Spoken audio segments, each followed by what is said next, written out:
Nope tops IMAX box office on opening weekend with $9 million.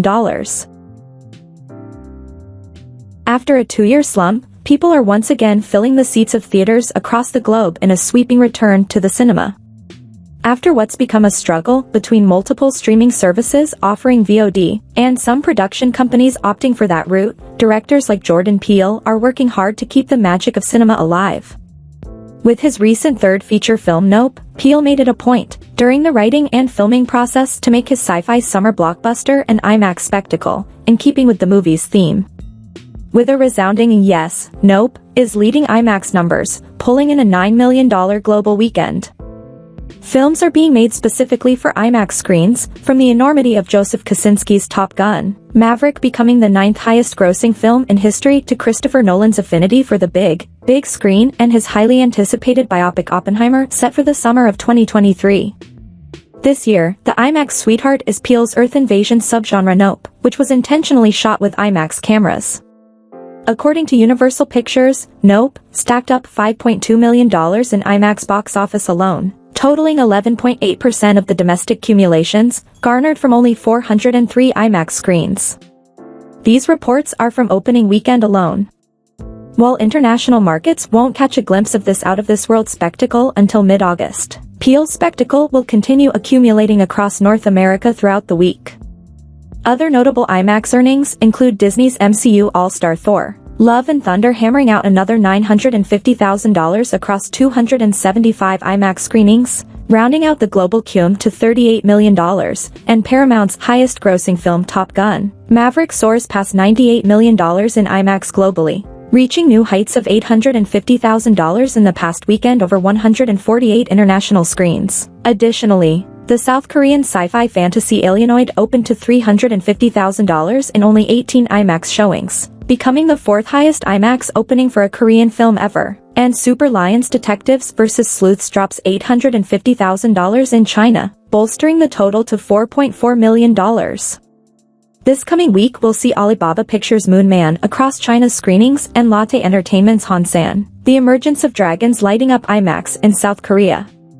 Universal's Jurassic World Dominion will be taking over its long-awaited opening in Japan this Friday. Nope stars Oscar winners Daniel Kaluuya and Steven Yeun, Keke Palmer, Brandon Perea, Barbie Ferreira, Keith David, and more. The film is in theaters and IMAX now. The killer weekend box office adds to $123,137 for U.S. run. In the second weekend since its July 13th release, the American-Korean action film The Killer brought in a 3-day weekend gross at the box office of $13,000 across 24 screening locations. The Jang Hyuk action film has been up against stiff competition since its launch, with the summer-defining blockbuster Top Gun, Maverick still soaring high, and the likes of Marvel's Thor, Love and Thunder, and Minions. The rise of GRU also seeing success across the last few weeks. The Killer brought in $3,300 on Friday, with a jump up the next day to a pull of $5,430 on Saturday. The Sunday gross was $4,270. The $13,000 from the day weekend gross saw the film's gross drop 74% week-on-week, with a per-screen average of $541.67 and bringing the film's cumulative gross to $123,137. The Killer is based on the Korean novel The Kid Deserves to Die by Bang Ji-ho and follows Bang Ui-gang, played by Hyuk, a retired assassin who has settled down into a comfortable life with his wife, Hyun. Lee Chae-young. When his wife and her best friend decide to go on a trip together, Ui-gang agrees to take care of her best friend's daughter, a teenage girl named Kim Yoon-ji, played by Si-young Lee. While in his care, Yoon-ji gets mixed up with a local gang and Ui-gang is forced to tap into his violent side in order to protect her. This event leads to Yoon-ji being kidnapped by the gang and Ui-gang being framed for murder. Now on the run for a crime he didn't commit, Ui-gang will need to use his skills from his old career to find and rescue Yoon-ji and get her home safe. The film star Hyuk has recently appeared in the Korean investigative series Tell Me What You Saw and in the movie Tomb of the River. Currently, the actor is best known for his role as Park Gae-won in the hugely popular historical drama TV series Bloody Heart. He Killer is directed by Choi Jae-hun, who is known for his 2021 horror film The Hypnosis. Nam Ji-woong adapted the novel into a screenplay for the action film alongside Shin Dong-chul, marking this film as Ji-woong's feature film scriptwriting debut. Nam Ji-woong, Mark W. Shaw, and Chul Shin also serve as producers for the action film. The film is produced by Ascendio and was distributed by Wide Lens Pictures. The Killer is also among the first films to have a joint launch in the US and Korea. The Killer premiered in US and South Korean theaters simultaneously on July 13th. Minions: Rise of GRU crosses $600 million at global box office. Up against blockbusters like Paramount's Top Gun, Maverick and Jordan Peele's Nope, Illumination Entertainment's Minions, The Rise of GRU holds its own, and is steadily climbing the global box office charts. In its fourth weekend, the animated film saw Illumination's largest opening day ever at $1.1 million in Korea, bagging the Minions over $600 million worldwide. This comes after Rise of GRU claimed the largest opening weekend for France of 2022 at $7.1 million, staking the largest animated opening since the start of the pandemic in 2020, and second largest for an Illumination animation after Despicable Me 3. While the Little Yellow Terrors may be lovable thorns in GRU's side, they've succeeded as far as Illumination Entertainment is concerned. Every mishap and bumble earned Rise of GRU an impressive $342 million this past week, keeping the film right on track with its predecessors Despicable Me 3 and Minions. Though Rise of GRU's opening weekend surpassed the first Minions film, and this release has been the widest in the market for Illumination and Universal Animation. After Korea's astounding opening day cumulation, Rise of GRU's totals in the Korean market reached $6.3 million by the weekend's end, adding to the $1.7 million earned across 205 screenings in Taiwan, where the film once again banked the largest animation opening since the pandemic began. As far as maintaining its hold, The Gentle Minions had an exquisite hold on the UK and Ireland, up 13% and taking in $3.6 million to round out the market's $33.5 million totals, just a hair below the first Minions and DM3.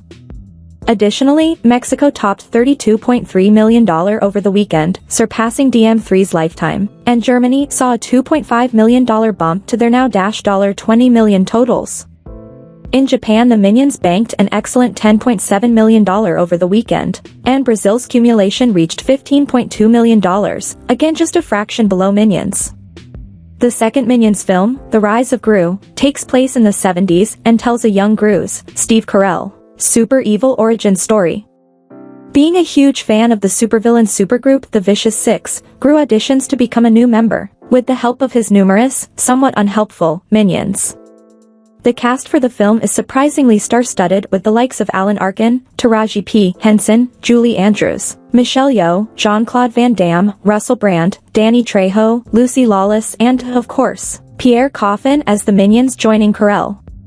Minions: The Rise of GRU is now playing in theaters. Funko reveals Black Panther, Wakanda Forever pops at SDCC 2022. As Marvel Studios announced a host of new projects for its upcoming phases, fans can't wait to meet some old characters and many new ones. One such project is Black Panther, Wakanda Forever, and the Hall H presentation at San Diego Comic-Con from the studio gave fans a new trailer, as well as introduced some new characters to the franchise. Now, before we get to see them in action, Funko has revealed a new pop line providing us a good look at them, along with the recurring heroes. The line includes the addition of Namor, the Submariner, Riri Williams, better known as Ironheart, and Atuma, the Atlantean warlord. It further includes Shuri, M'Baku, Queen Ramonda, and Okoye. The new collection features 2 figurines of Namor, with one standing atop water complete with gold bracelets, a neckpiece, and a spear that seems to replace the trident. Another figurine sees his blue avatar complete with feathered headgear, green costume, and boots.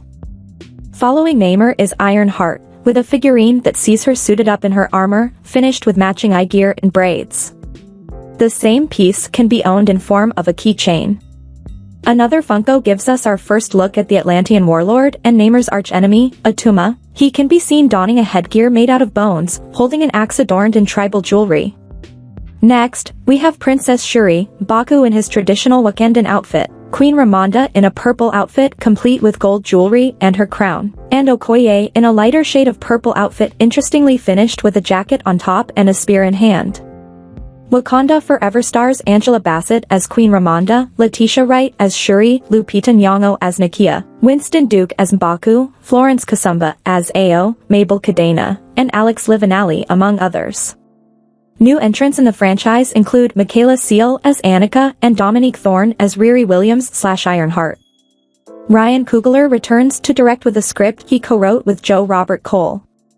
The duo also co-wrote the 2019 Academy-nominated Black Panther. Wakanda Forever will hit theaters on November 11th.